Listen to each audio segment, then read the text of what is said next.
with us David Ferguson.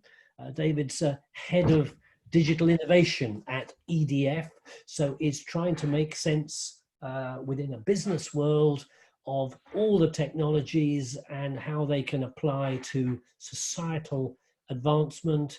You've got a huge experience in the UK. You're now very much on the global stage. David, great to have you with us. I know it's 4 in the afternoon or 4:30 in Beijing. And you were really going to talk about, well, the original title, fantastically, was ICT Helped Beat COVID-19, lessons from that. We may want to roll back. You may be in second wave. We're still wrestling with first wave, but clearly it's pressure testing ICT as solutions, challenges, problems. So David, I think you're going to talk to us for about 45 minutes, and then we're going to be able to have some questions. So without further ado, great to have you with us, and over to you, David. Well, thank you, Peter, for that wonderful introduction, and thank you, Rosanna, for inviting me to take part. I've known about ICT4S for a while, and some of my colleagues have presented at the conference in the past. As Peter said, I'm David Ferguson. I'm British, working for a French company in China, and I wrote the original title for my presentation about 6 weeks ago, when it seemed like in China, COVID-19 was under control, the country was returning to normal, life was returning to normal, and we were all going back to work. Things have changed in the last 10 days. There's a new outbreak here in Beijing, which is causing all sorts of consternation. And once again, the government has mobilized everything to tackle the crisis. And what we've seen is over the last 10 days, 2.2 million COVID tests have been carried out in Beijing, which, when you think that the British government did all it could to reach 100,000 per week, it would take the UK half a year to do what Beijing has done in 10 days. So today I'm going to talk about a little bit about China and the digital ecosystem in China. I'm going to talk about how China responded to the COVID-19 crisis, and then how we can take some of these lessons and some of the tools and apply it to tackling the climate challenge, and what we can learn from COVID-19 and what can we do differently. So I will now launch my slides, and it would be great if you could let me know that you can see them. Here we go, share. So can you see my slides okay? Yeah, that's all good. Great. All right. So I'm going to start with a number, and that number is 3,628. And this is the approximate number of days we have got until the Earth's atmospheric concentration of CO2 will hit about 450 parts per million. Now, as we know, that's the inflection point, more or less, when we will commit ourselves to 1.5 degrees of warming. After which, well, who knows what will happen? We'll probably trigger a number of feedback loops in the climate system, which means that more warming is inevitable. So the powerful mathematical thinkers among you will realize that that is a little under 10 years. We have a decade to tackle climate change, and so far our actions have been inadequate, I think it is fair to say. So I'm going to return to this a little bit later, but bear in mind that idea of 10 years. Before I start on the main part of my talk, I'm just going to give you a little bit of background about the company I work for and what I do. EDF is a global energy company based in France, but with operations around Europe and increasingly outside of Europe too. We are the leader in low carbon electricity generation. 90% of our electricity generation is carbon free, and our overall CO2 emissions per unit is 57 grams, which is compared to about 1,000 grams for a coal station, or about 350, 400 for a gas station. We're the #1 in the world for nuclear power. We're the #1 in Europe for renewable. And increasingly, we're expanding into other areas like energy services. So we're a Fortune 500 company, sales of about 70 billion euros, 165,000 employees. And being a largely state-owned company, we have a long commitment to research and development with an annual budget of about 700 million euros per year, which is the largest for any energy utility in the world. And I'm part of that research and development team. We have about 2,000 people, 3 large centers around Paris, but then 6 international centers in the United States, United Kingdom, where I used to be based, Germany, Italy, Singapore, and China. And each of these centers have a particular focus and a particular expertise. The team that,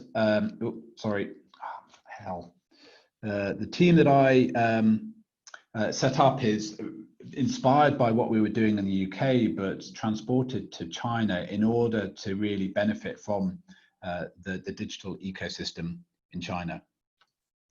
And this is important because the energy industry as a whole is going through a significant disruption. We call it the 3 Ds of disruption in the energy sector.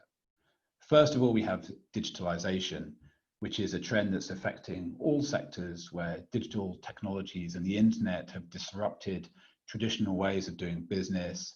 They've allowed new business models, they've allowed new entrants into the marketplace and completely new ways of doing things.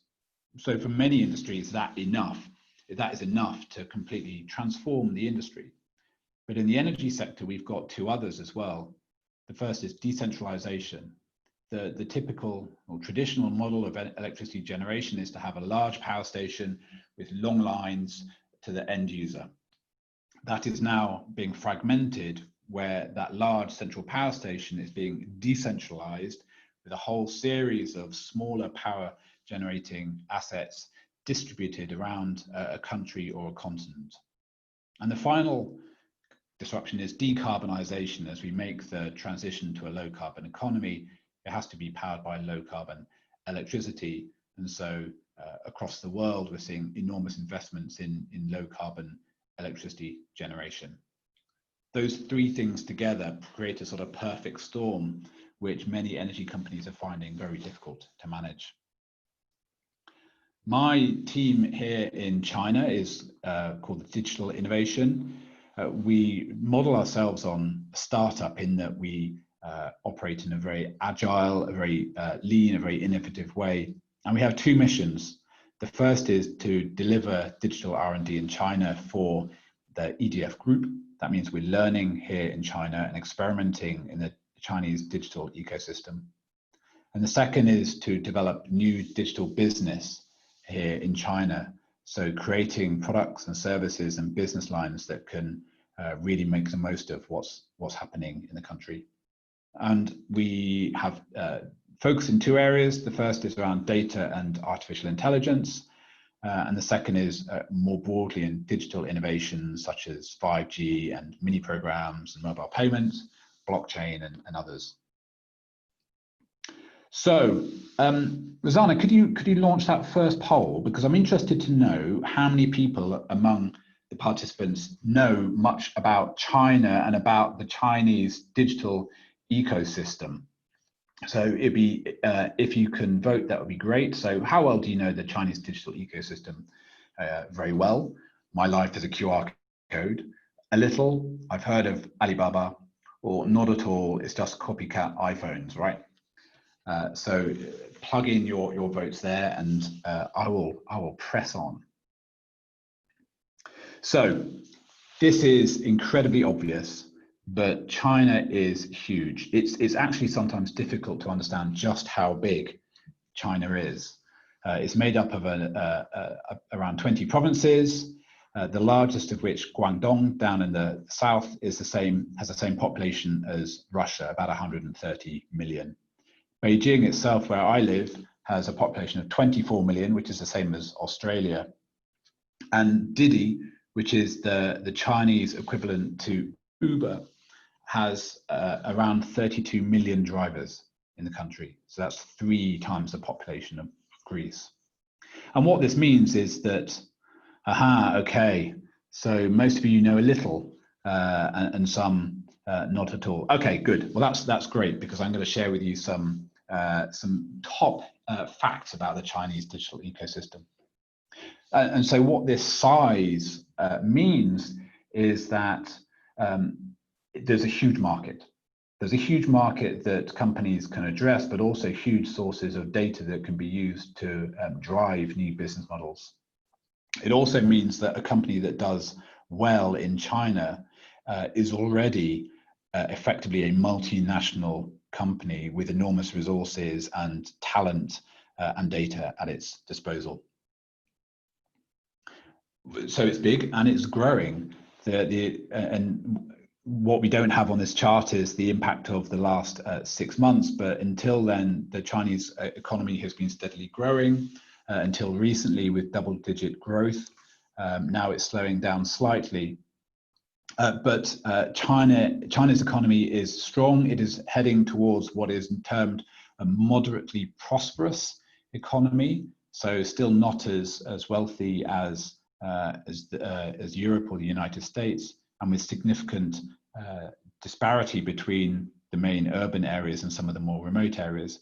But the GDP, the economy is growing extremely quickly, nevertheless.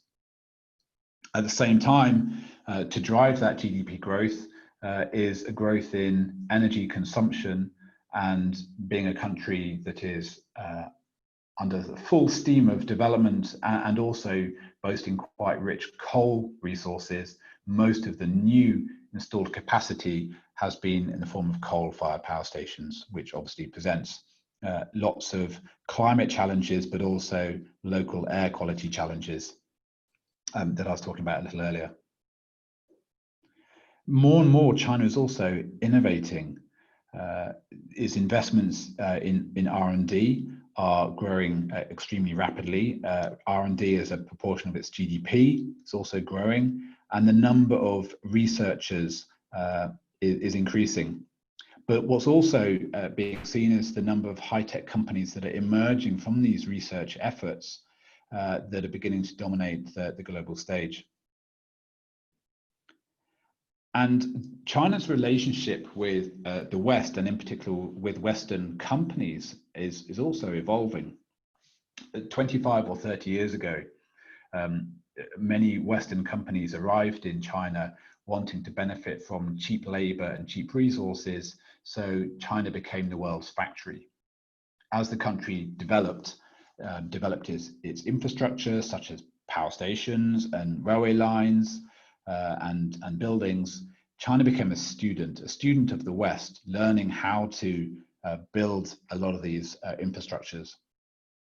But increasingly, as China became richer and more developed, it became more of a customer. So the Western companies that were using China as a factory realized that actually this is an enormous opportunity to sell products and services to this increasingly wealthy Chinese market. And as China developed its own expertise, notably in high-speed rail, but also in the area of power generation and smart cities, China has itself become the teacher. And what we see a lot now is Western firms coming to China to set up R&D functions and innovation teams and sending missions from the West to China to learn, to experience from the Chinese teachers who can share their experience. China is very clearly a digital economy. In absolute numbers, there are, I think this is slightly out of date, more than 800 million people in China connected to the internet, which obviously is far more than India, the EU, or the United States. The vast majority of those internet users are connected by smartphone. That's the #1 way that people connect to the internet. And so users' experience of the internet and digital economy is dominated by smartphone. There's also a huge number of unicorns, so billion-dollar valuation private digital companies emerging from China. In fact, there are more unicorns in Beijing than there are in the whole of Europe. And that is driven in a large part by the size of the market opportunity. So a medium-sized successful company in China would expect to have tens of millions of customers. And I'll just give you a few examples of two of the most striking differences and the striking innovations that we see in China. The first is the role of mobile payments. The last time I touched any cash was at the end of last year when I was in Europe. Virtually every payment in China is passed through one of two main mobile payment platforms: WeChat Pay, operated by Tencent, and Alipay, operated by a subsidiary of Alibaba. There are around 765 million users of mobile payments, so nearly all internet users, and they account for about 85% of all transactions. And together that adds up to about $31 trillion in transactions, which obviously is greater than the country's GDP, because a huge number of those transactions are peer-to-peer, they're between users. And what this means is that the economy is at a fundamental level digital. And also it is incredibly easy to connect these systems, to build new commerce platforms and to build exchanges of data. The second is Singles Day. Singles Day is the equivalent of Black Friday in the West. It's on the 11th of November, so 1111, and traditionally it's the day when those people who are single would go online and they would buy themselves a little treat to help them deal with the fact that they're single.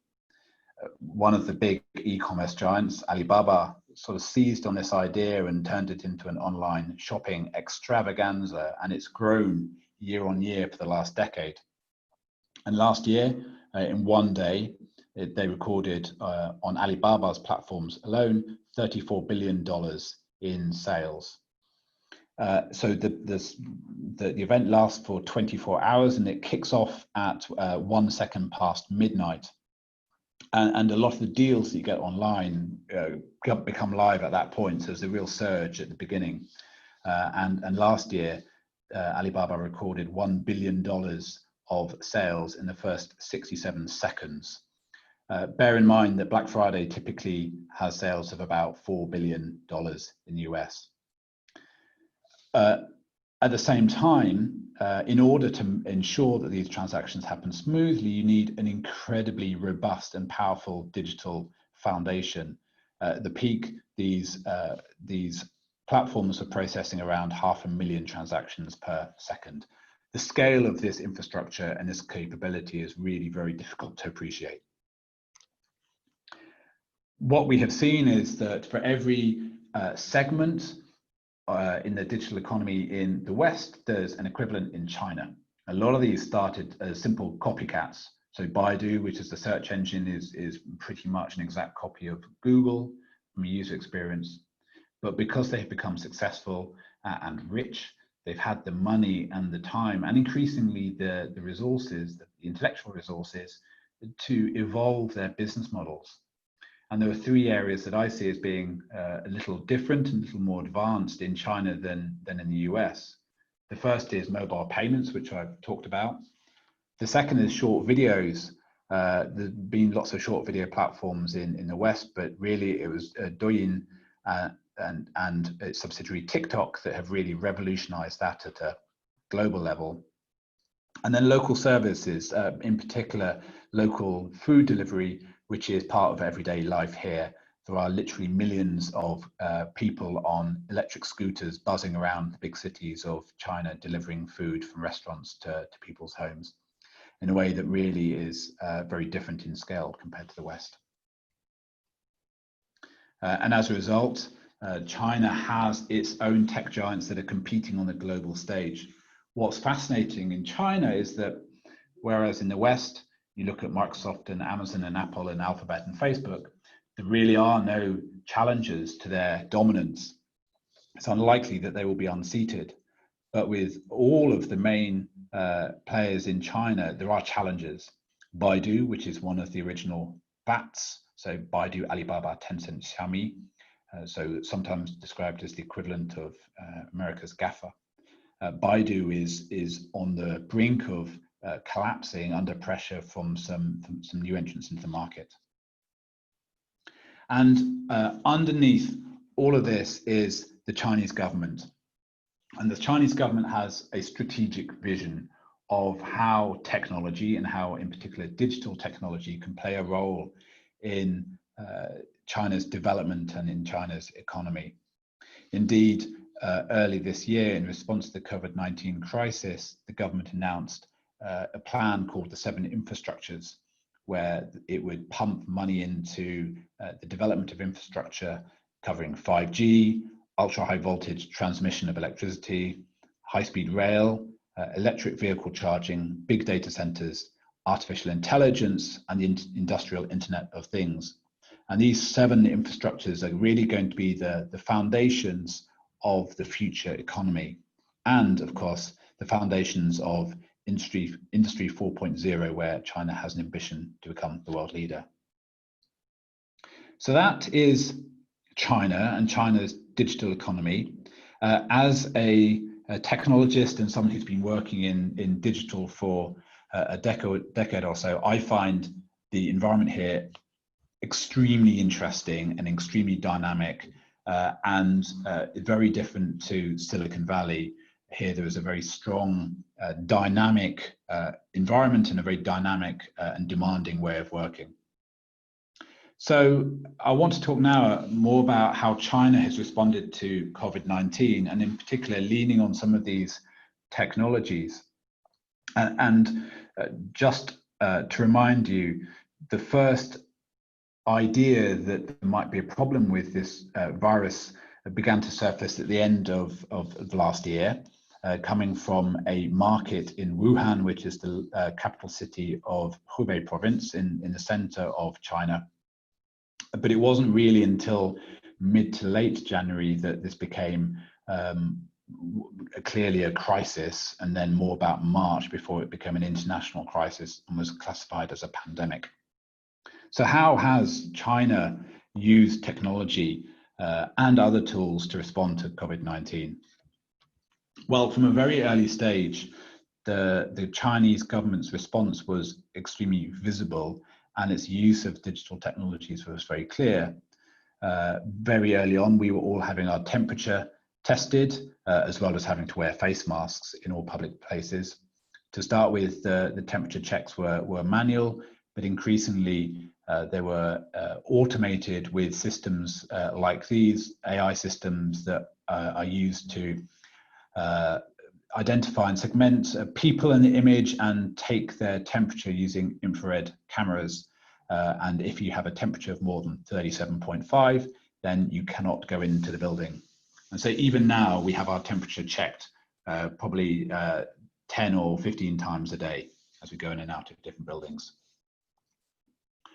China was an enthusiastic user of technology to fight the virus itself, starting with technologies to isolate genetic material in the virus and digitize and share it with researchers around the world.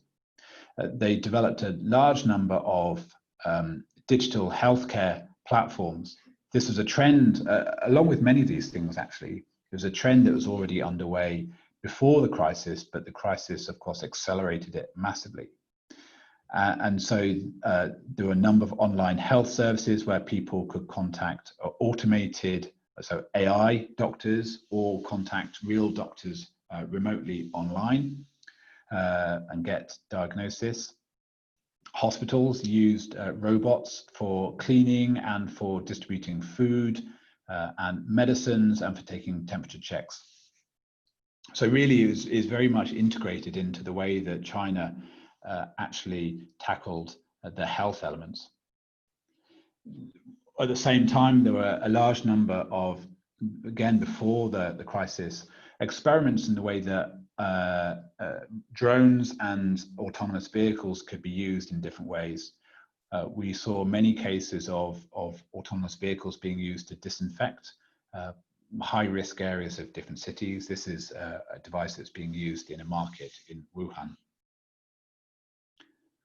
And I mentioned that food delivery and also package delivery is extremely important for the Chinese e-commerce industry. One thing we also saw take off, as it were, during the crisis was the use of drones. And these took two forms. There were unmanned aerial vehicles that were used to deliver medicines. So JD, which is one of the e-commerce giants, said it was delivering about 5 tons of medicine a month using unmanned aerial vehicles.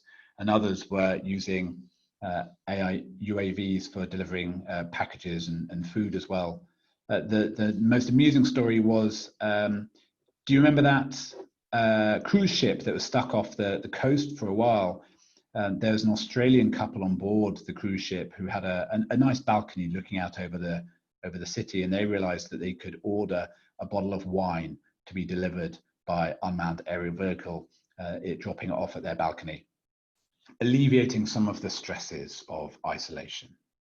So what we're seeing now in China is that as the crisis goes away, the desire for contactless commerce and delivery is extremely appealing. And just like pretty much every country in the world, China made a very rapid transition, very rapid adoption of digital technologies for home working and homeschooling. Both of those were virtually unheard of before the crisis. In fact, it is exceptionally rare for people to work from home.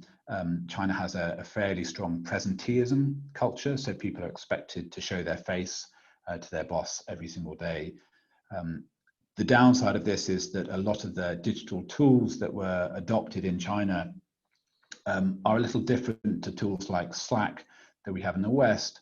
So one of the most popular is provided by, it's called DingTalk from Alibaba, and it has a function where you are expected to clock in and clock out at the beginning and end of every day, which many people found quite intrusive. In fact, there were lots of stories of people feeling pressured by their boss to be online or available online 24/7. Schooling was, or e-learning was already very popular, but not in the same formal way that we're now seeing with e-schooling.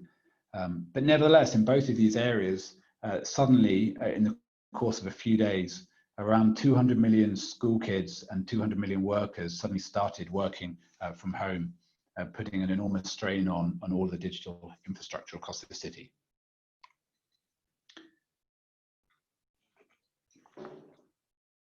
As the crisis became a little bit more under control, the attention started to focus on, well, how do we get people out of their homes and back out and living normal life? And one of the key challenges was how to demonstrate that people are not sick or that they're not at risk of being sick. Alibaba, which is based down in Hangzhou, was asked by the city to build a health kit, so a health QR code, which would show people's risk level so they could enter restaurants or cafes or shopping centers. They developed this in about 24 hours, and so very quickly it was used by a few 100,000 people and rolled out across the city in a matter of days. It was very quickly copied by many cities, and now virtually all cities have two main tools that they use. The first is on the left here, which shows you where you have been and whether you have been through high-risk areas. So on the bottom, it shows that I have been, in the last 14 days, I've been to Beijing and I've been to the city of Suzhou. And on the right is my health kit. And this is a copy of my passport with my attractive mug attached to it, and a 24-hour code that shows that I'm low risk and that I can enter. And we very often still have to use these, and we have to use this before we wish to travel. But one of the key differences is, well, we have many of these tools and many of these techniques in the West, but one of the key differences is the way that people responded to the crisis. This is a photo from Wuhan from the middle of February, so really in the depths of the crisis, and it's an empty city.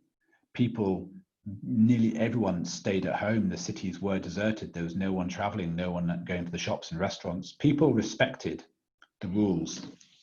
And as a consequence, the whole country's response to the COVID-19 crisis was really quite remarkable. And so I'd say there are three ingredients for China's success. Bear in mind that we have this latest outbreak, but up until now, I'd say the country's response has been successful. So there are these three key ingredients for China's success. The first is a strong, competent, and organized government acting with purpose. It has been a real, or seen as a real test of the Communist Party of China's model of governing, and they want to show that they can respond to this challenge well, and that they can respond to this challenge better than other countries. The second is a strong technology sector with both the motivation and the ability to help.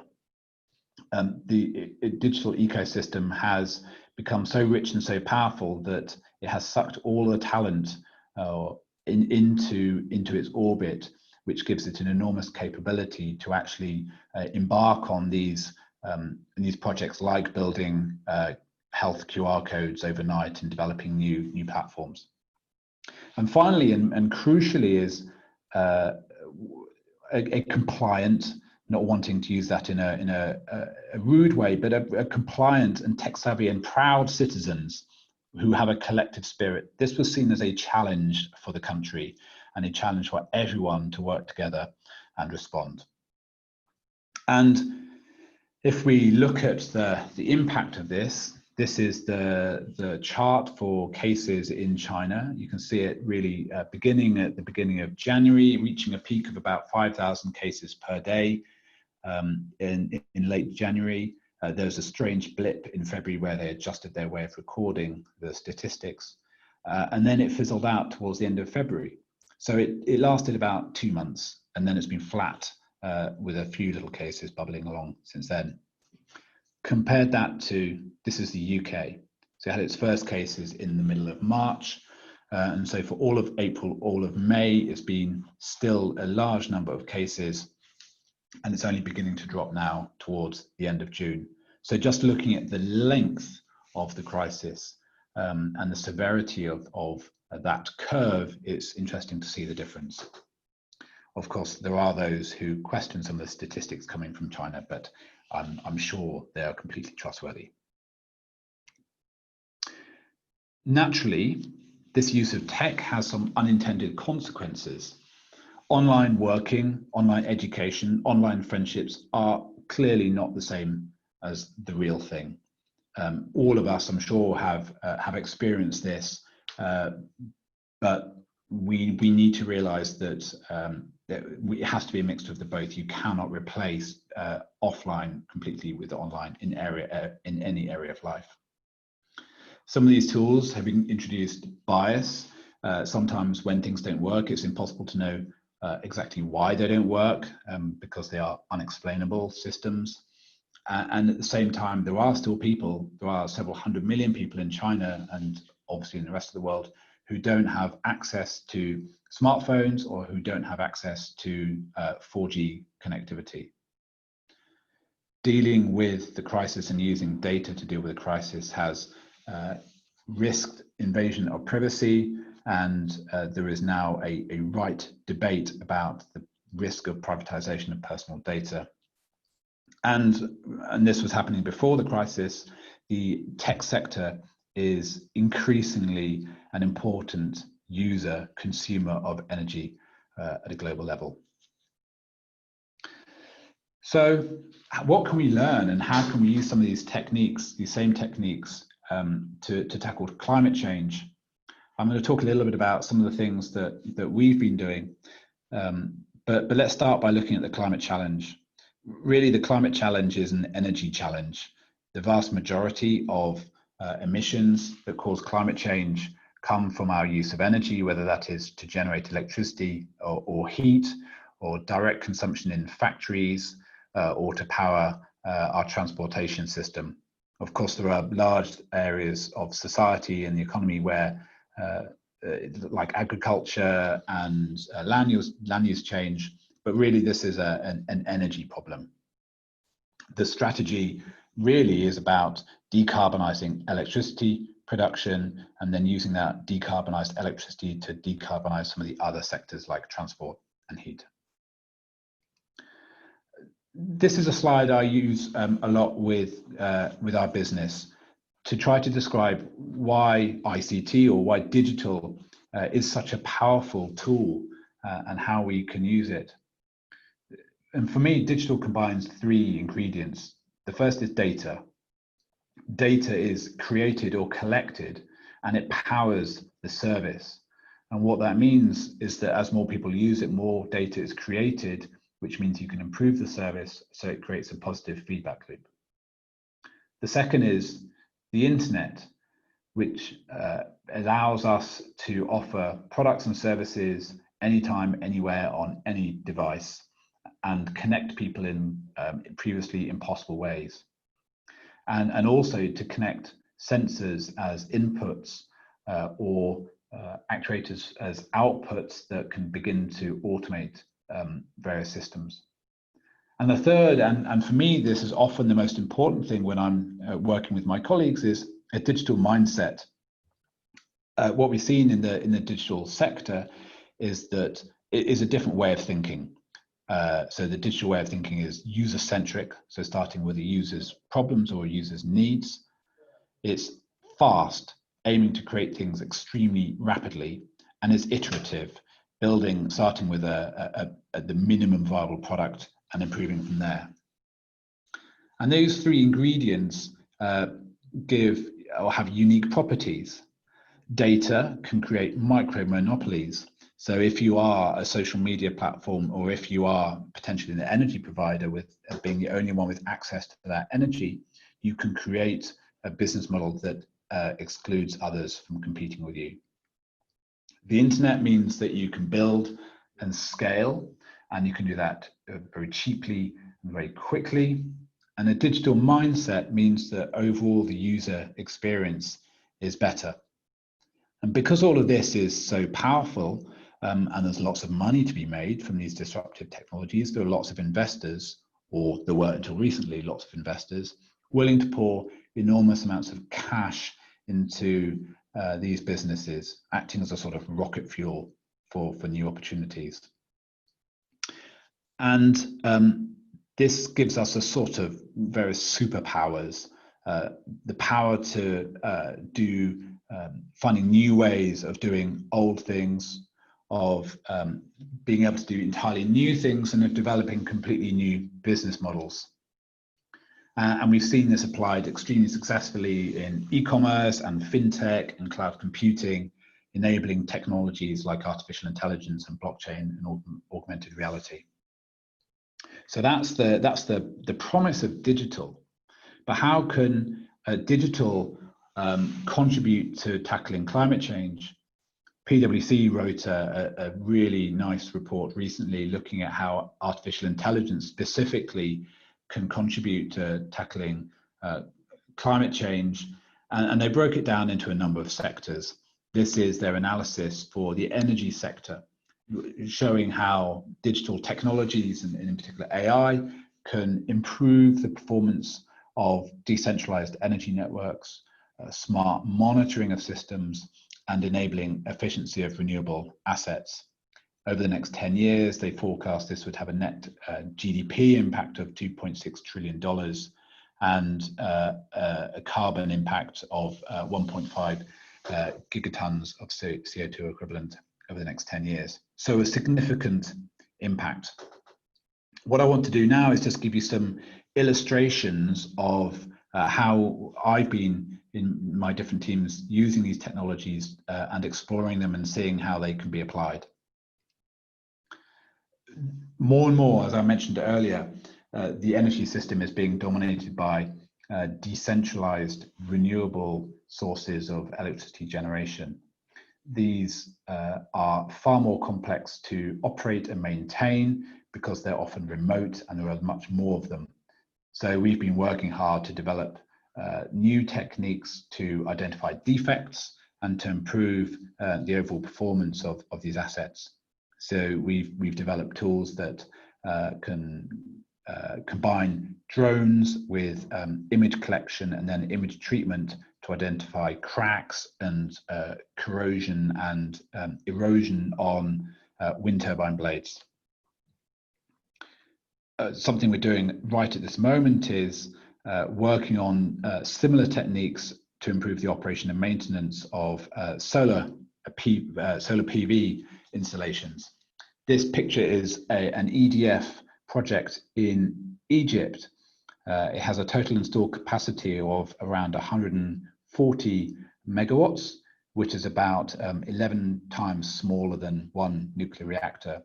And it's about 4 or 5 kilometers long and about 2 kilometers wide.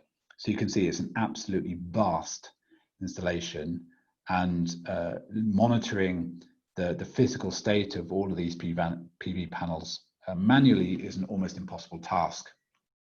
We're developing some AI tools right now that will be deployed on drones to be able to identify cracks in PV panels, which is one of the causes of performance degradation.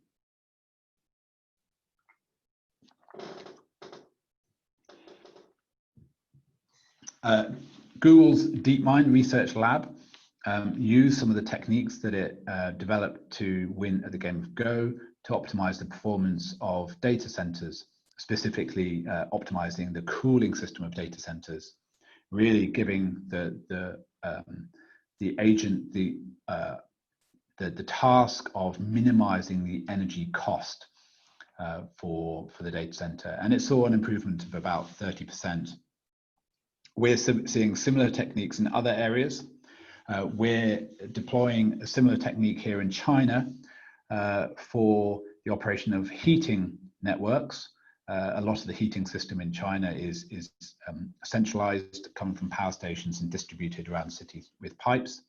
So we're developing reinforcement learning techniques to control how these systems operate and giving it the objective to minimize the energy cost of delivering a good quality of comfort.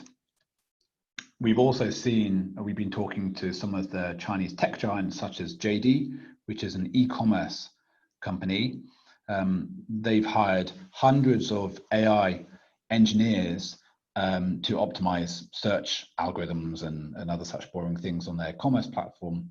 And because a lot of those tasks are so dull, they have given them sort of side assignments. And one of those has been on using reinforcement learning to optimize the performance of power stations. And so they have developed tools that give a 0.5% improvement on the efficiency of thermal power plant boilers. It sounds like a very small improvement, but scaled across the size of China's power system, it's a huge improvement. Closer to home, one of the promises has been that smart home technology can help us master how we use energy in the home. We've been working, this is in the UK, we've been working for a long time on smart heating and understanding how our customers heat their homes. These technologies allow customers to monitor and adjust their heating online and remotely, but also produce data from which we can deliver some optimization patterns. This is a chart showing how a customer in the southeast of the UK uses their heating system. So the orange represents where they have their heating on, and the blue is where it's off. And what you can see is a very clear pattern between the summer when it's off and off, and the winter when it's more orange. But you can also see a pattern between the morning and the middle of the day when the heating tends to go off. So this was a very typical heating pattern. This is a less typical heating pattern, but this is the kind of pattern where we can begin to discover where we can give some practical advice to customers about how they can save on their bills and reduce their energy impact. What's interesting though is, can you guess when this particular household went on holiday? So clearly it was in over Christmas and then in the summer. And what this shows is this innocuous, innocent data set, so how a customer is heating their home, gives insight in a very private and confidential way. So it made us realize very early that we had to be very careful about how we treated data that seemed to be typically fairly innocuous. In the UK, like many countries, we are installing smart meters. Smart meters give customers real-time information about how they're using electricity and gas in their homes. And research has shown that if a customer has a smart meter installed and has one of these devices showing how they're using energy, they will reduce their energy consumption by between 2 and 3%. What we're also finding is that we can use that data in other ways. We are doing some work at the moment with the UK government to develop smart systems where we can take that data and combine it with weather data to develop a smart energy efficiency audit, a remote energy efficiency audit. Simply, we can estimate the thermal performance of any home in the country just based on that data, which means we can then identify which homes should be knocked down and replaced, which homes should be upgraded, and which are the best, most high performance. And finally, we're exploring how other digital technologies like blockchain and distributed ledger technologies can be used to enable new business models. And of course, this is an area that Rosanna knows extremely well. This is a project that we're doing in the south of London, in Brixton, where this particular block of flats, there are about 63 flats in this block, they have solar panels on the roof, and we've developed a tool that allows them to take and share some of the electricity produced by these solar panels and either use it or trade it to one of their neighbours, and doing this without the intervention of their energy company. So it's genuine peer-to-peer. So it's a new business model. So what I've shared there is a number of different approaches and technologies, each of which give a potentially small but important improvement in the efficiency of the energy system, and also give a climate benefit. I mentioned the PwC report. They concluded by saying that all AI technologies stacked up together over the next decade will deliver a 4% reduction in greenhouse gas emissions at a global level. So while on the one hand, it's an important contribution, it is nowhere near enough to make a big difference in our fight against climate change. And at the same time, we are seeing the energy demand of the energy system, of the digital system, increase. And it's forecast that in the same time period, data centers could use up to around 20% of global energy. So how can we find this balance between using digital infrastructure to tackle climate change and make improvements, and on the other hand, reduce the impact that these very technologies have on the energy system? And I'll be interested to know, I think we've got another poll to ask you. I'm interested in your view. Can ICT, will the impact of ICT and digital technologies overall be a good thing or a bad thing for the climate? And while you're thinking about that, bear in mind that we have this specific objective of stabilizing emissions in the next decade, so we keep the climate atmospheric concentrations under 450. So we have this target of 10 years to act. So this isn't something that we can delay. This is a crisis, and we have to flatten the curve as quickly as possible and take actions as early as possible. So to finish up, I would say that I believe that technology can help, ICT can help, digital technologies can help, but it's not enough. And I think there's a lot that we can learn from China's success in tackling COVID. Interesting, you're equally split. That is fascinating. So 52% of you said overall the impact will be good, and 48% said it will be bad.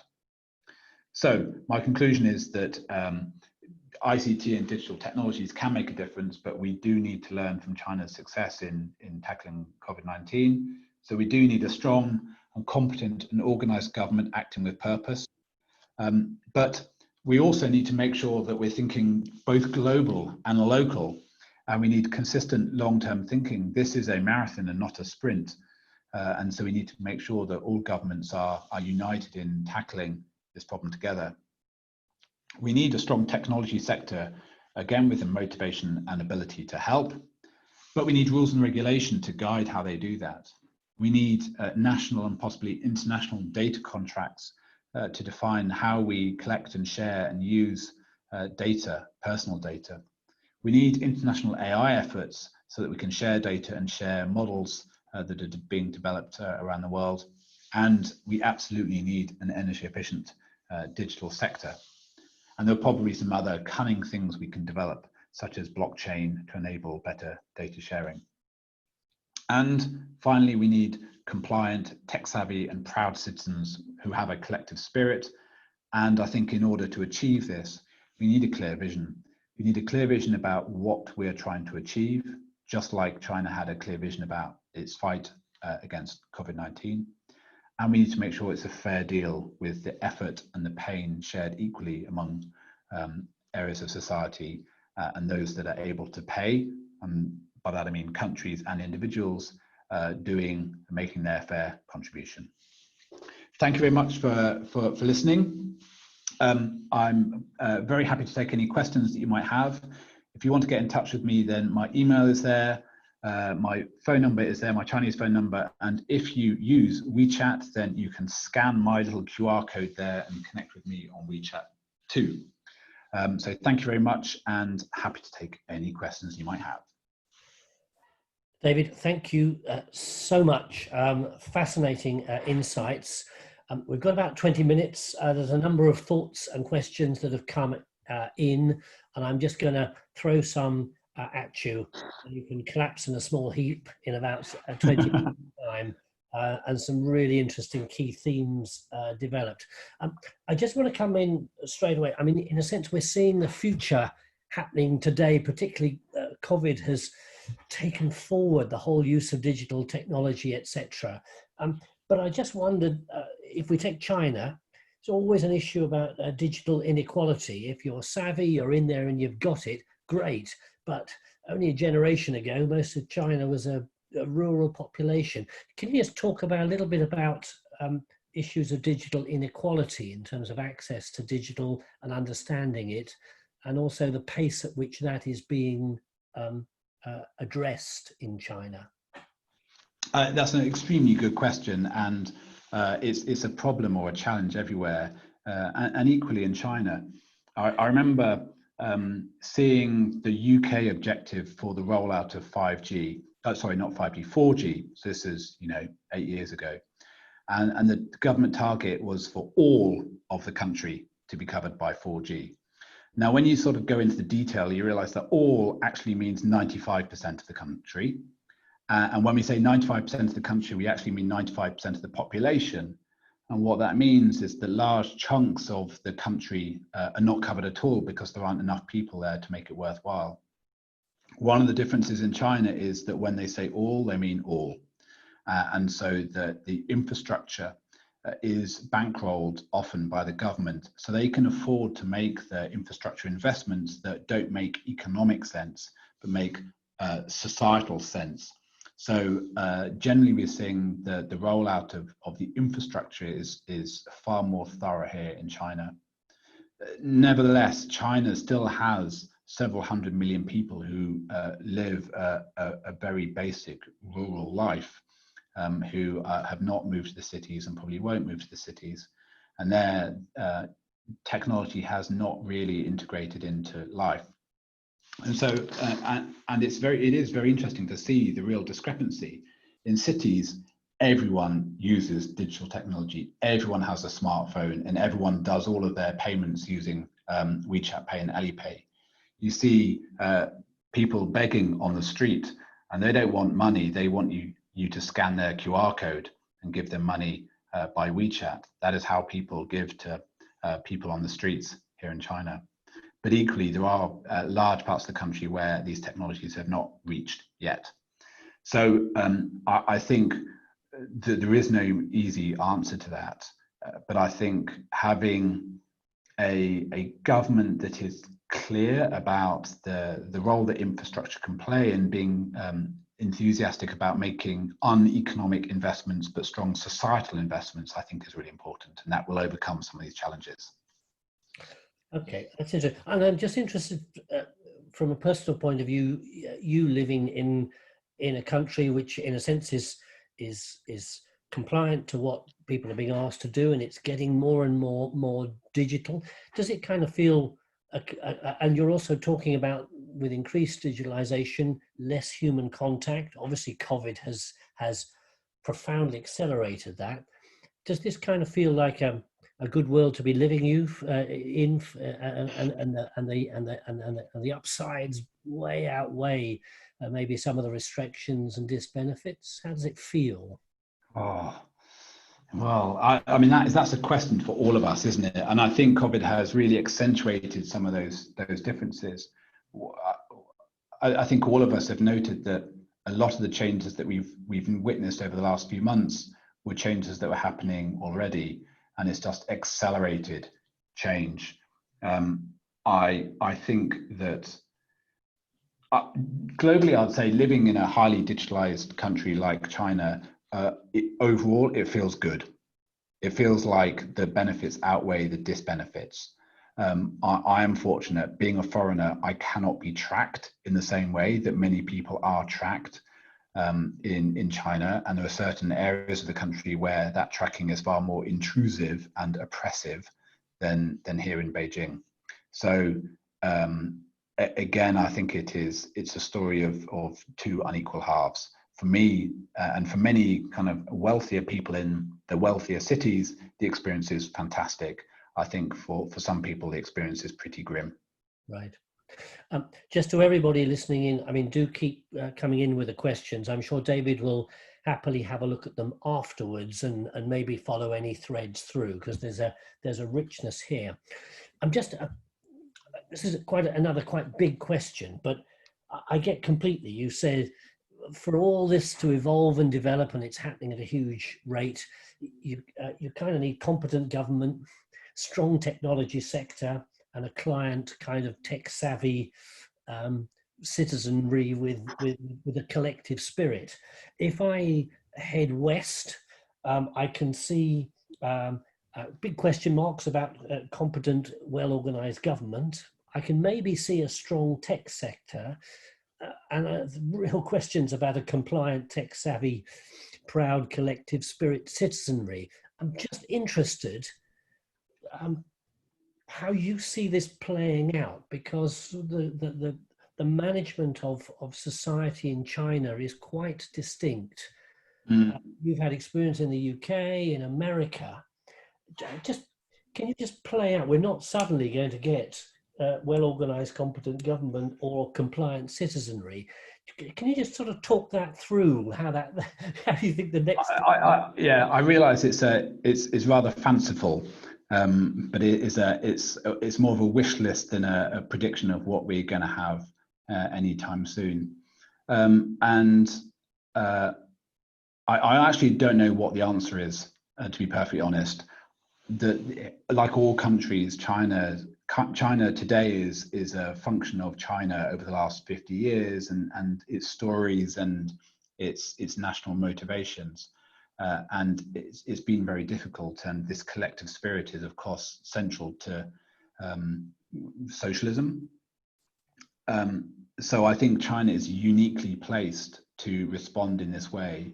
And you compare that to particularly the US, which is a very individualistic society. I should be free to do whatever I want and what is best for me, which is kind of the opposite of what we need to do to tackle climate change.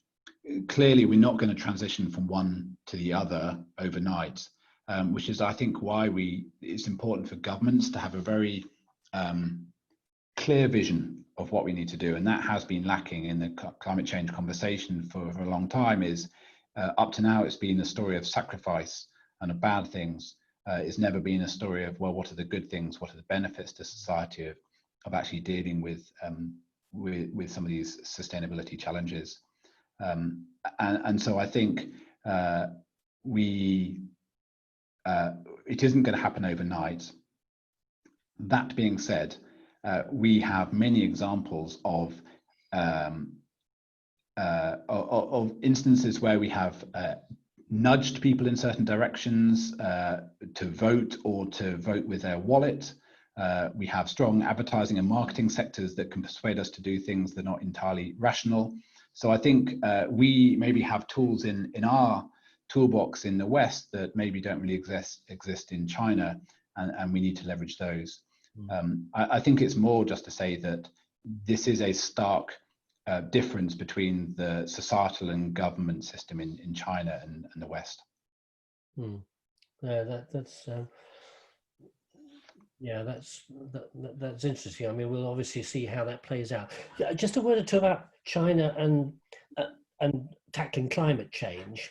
I mean, we see some of your examples of amazing transition using renewables, etc. I mean, the world is still 85%, I think, fossil fuel dependent. Someone made the point. And when we hear coal-fired power stations still being built, investment in Africa from China, etc. Can you paint, and we've got 3,600 and whatever it is days left, can you just paint a kind of as open and honest picture as to whether the super tanker is being turned round at speed and the renewables future is really going to be upon us, or whether there's really, okay, there's some very exciting renewable stuff, but essentially we are still driven on a path of fossil fuels. Can you give me a sort of insider view as to whether we really are seeing huge countries like China serious, but actually going to make that transition in time or not? Yeah, I don't know. I flip between being quite optimistic and being quite pessimistic. If you look at the unit cost of solar PV and how that's changed over the last 20 years, it's a story of incredible success. And the cost of installing PV now is getting close to zero. It is just so fantastically cheap, and a lot of that has been because of the investment starting in Germany, but now in China, of low-cost manufacturing. And so on the one hand, you think, well, yeah, you know, it is so absurdly cheap to construct PV panels that we can cover Africa and we can cover Central Asia in PV and power our economies that way. So there's no need to run our coal-fired power stations. But then when you travel across China, you realize just how big the country is and actually how much power is required, that just makes you think that actually PV on its own is never going to be enough. So I honestly, I flip between the two. If I was in charge, I would ban coal-fired power stations. You know, we need to ensure that they are not built, because if they are built, they will be used. The same for gas power stations. But of course, that poses enormous challenges. So if I had to make a guess, I'd say we're not going to turn our supertanker around in time. Right, and just whilst we're looking at energy mix, etc., the nuclear as part of the mix, inevitable or not? No, I don't think it's inevitable. I'm a reluctant supporter of nuclear. I'm an environmentalist by background, so the question of nuclear waste is an uncomfortable one. But the one technology that we have that can, like for like, replace coal is nuclear power. So I think there should be a strong renaissance in nuclear power. They are being built in China. China has about as many nuclear power stations as France does. France is almost entirely powered by nuclear power. China is about 7% powered by nuclear power, just to give you a sense of how big the challenge is. So I think that there should be a strong role for nuclear power. One of the fascinating technologies that's emerging at the moment is high voltage direct current transmission systems, which doesn't sound very exciting at all, but it's in essence, it's high power electricity lines that can transport electricity very, very far. And what that means is you could have enormous clusters of wind out in the sea and PV out in the desert and nuclear in nice stable environments that are suitable for nuclear power, joined together with a huge, great big continental scale grid, which means that for certain countries that have none of those assets, they can receive low carbon electricity. So there are some investments that we need to make at a kind of foundational level, as well as in the infrastructure and the generation technologies themselves. Mm. Yeah, that's really interesting. I'm getting the feel that, in a sense, China's the place to watch, partly because of these magic three, you know, the organized government, the strong technology sector, the sort of compliant citizenry, and it, from what you tell us, it's powering ahead. If you look just to the next great economy next door, India, a population of 1.3 billion. I don't know whether you look over the fence there, but I'm just interested whether China is particularly powering ahead and other great economies are way behind, you know, Russia, India, or is in fact this being translated into action in all these other Asian particular economies? Yeah, I follow India a little bit, and my sense is that China is on a curve, and it's a sort of an exponential growth curve, and it's higher up that curve than India, which means actually, because it's, you know, it's an increasing curve, the difference between India and China is actually quite significant.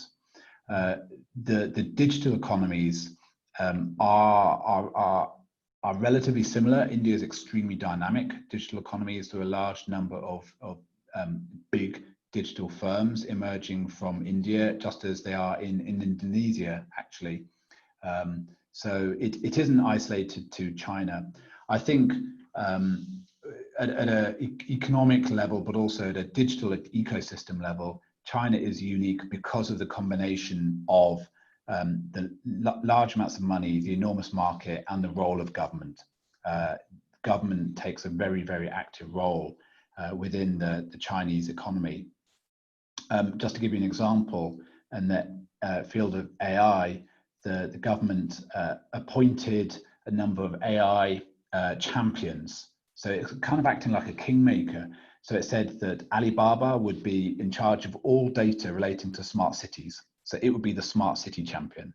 Tencent would be the health data champion, and various others. And what that means is that those data streams are sort of channeled towards those individual companies, giving them enormous quantities of data that they can use to power their systems in a way that's unimaginable in the West. And so they can really add that final spark that really brings those industrial opportunities alive. Interesting.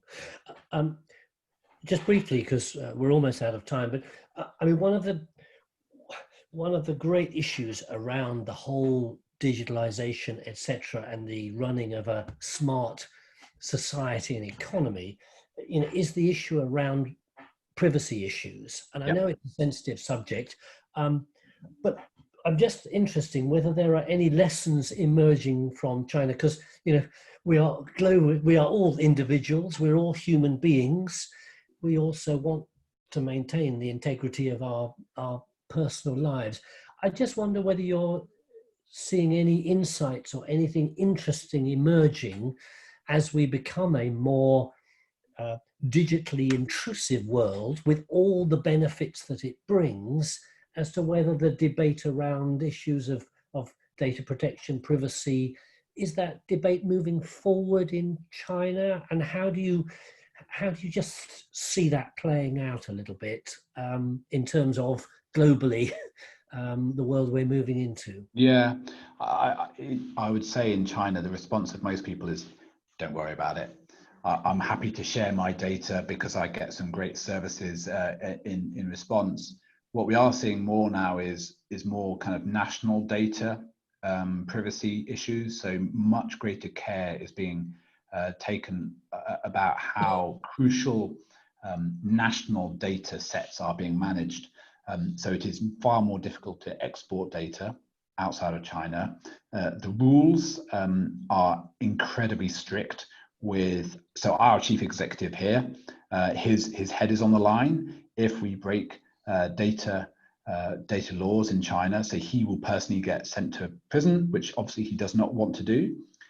So companies and organizations are extremely exercised by this issue. So it is becoming an issue, but it's a different kind of issue. So it's not about my data and your data, it's about our data and how our data is managed. Right, okay. David, it's been fascinating for us to spend some time with you. I hope the conversation, certainly it will continue through this conference. I hope also it can continue for a little while on the Slack medium. So if you are willing in those spare moments of lockdown or semi-lockdown, keep an eye on what's going on, because there are some quite specific questions you may be able to. Yeah, I've seen those. I'll answer those. Yeah, I really wanted to ask the one about, what was it? Where was it? I can't find it now. There's a highly technical one about, where was it? Oh, I can't find it now. Not to worry. But David, once again, we wish you well in the work you're doing, because obviously your heart and soul is in transition to a non-fossil fuel future. The days are ticking by. Thank you for your time, for you this afternoon, for us all times of the day, and we hope what you have offered us will fuel our conversations as we go forward. So I'm sure if we were all live, you would be having a resounding whoops, cheers, and all sorts of further questions. But for now, David, thank you very much indeed. Thank you everyone. Thank you, Peter. It's been great to be here. So thank you for your questions. And yes, if you want to get in touch with me, then please do. But otherwise, I wish you an excellent rest of your conference and a great week.